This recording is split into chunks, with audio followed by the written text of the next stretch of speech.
Hello everyone and welcome to another episode of Wiki Resources. So it's the beginning of June and it's been about 3 months since the outbreak of COVID-19, at least here in Portugal. And today I decided to share with you guys what I have learned during this quarantine. As I said in previous videos, things are slowly returning back to normal, but I think it's important to remind ourselves that the virus is still out there and that we have to take measures to make sure that we don't cause a second outbreak. So without further ado, here is what I've learned during this quarantine. Number 1.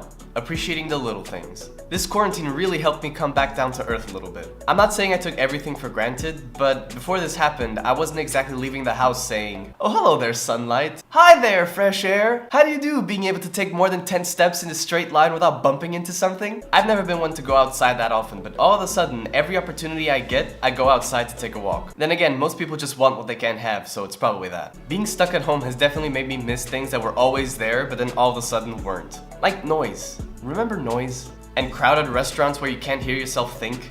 It's kind of stupid to miss something that you normally don't like, isn't it? Except traffic. Nobody misses that. Anyways, this time has definitely allowed me to think about how you should be thankful for the little things. You never know when these things might be gone. Number 2, discipline is super important. Remember that thing you've always wanted to do and you never had the time? Well, show me those results. About that. Clearly, time isn't the only thing you need to finally do those things you've always wanted to do. You kind of need to want it as well, and that's where discipline comes in.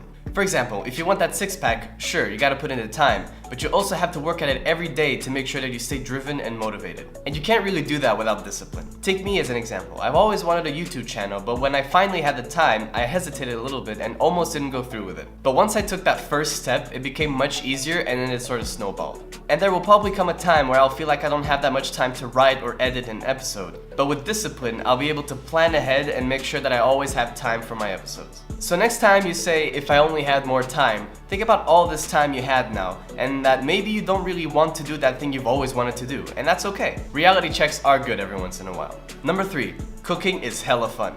For someone who has to cook every day for themselves or others, it might be a little harder to see this. But it is. I mean, in today's day and age, you can literally find recipes on anything. And even if you don't want to follow recipes, the only limitation is your mind. That and the ingredients you have at home.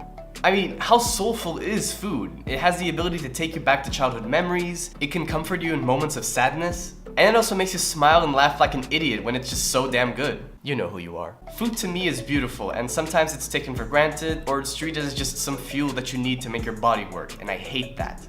I think that we should just all eat something that makes us stop and think about how good it is at least once a week. And it doesn't have to be expensive or at a restaurant. You can just make it yourself and be proud of your own work. Think about that one recipe that you've always wanted to replicate and see if you can get it right. Number 4, we don't need that much to live. Now, before you think I'm being too preachy, think about it for a second. I'm not saying that we don't need money to live or that we should all adhere to a minimalistic lifestyle or anything like that. But most of us did just live within the same walls for 2 months, buying only what was essential, and we made it through okay. I guess what I'm saying is that this is the perfect time to evaluate what is essential and what isn't. And this doesn't mean that you have to stop doing what isn't essential, but maybe dial down the amount of times you do it. In a way, by doing it less, you make it more special because it happens less often. Number 5, people actually care. This one was a huge revelation.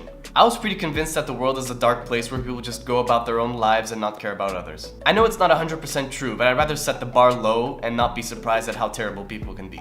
In my opinion, human beings have progressively been losing touch with simple everyday acts of compassion. But to my surprise, when all this went down, people were actually pretty supportive of one another. There were a lot of things that I saw, from donation boxes at supermarkets so that people can take what they need, to people playing music from their windows as a sort of safe get-together as a community. And I thought that was pretty awesome. But what surprised me even more is that people actually followed the rules. When I saw that they were setting up rules for life after COVID-19, I was thinking, the day people leave their houses, they will not follow the rules. I am gonna see 0 masks out there, I'm pretty sure. Boy, was I wrong.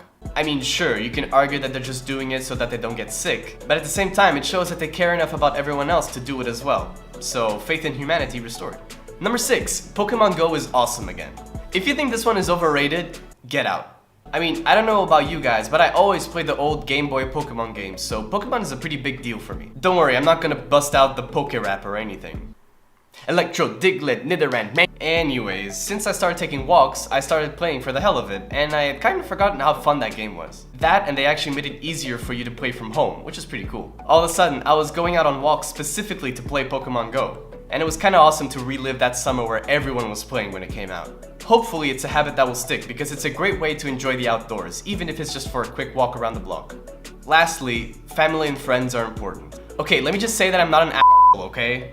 Obviously, I already knew that. But in times like these, it's really important to appreciate those around you. I did mention this in the first quarantine video that I made, where I said that you should call your family to make sure everyone's okay. But during this time, I also realized how empty my life is without being around those that I love. I'm not trying to be sappy or anything, but it's definitely something that I learned during this tough time. So next time you see a family member or a friend, make sure you let them know how much they mean to you. And that's it for today, guys. Thank you so much for watching this video. If you liked it, make sure you leave a like and subscribe to the channel. Also, leave a comment down below saying what you learned during this quarantine. In the meantime, stay safe, wash your hands, and I'll see you guys on the next episode of Ricky Resources.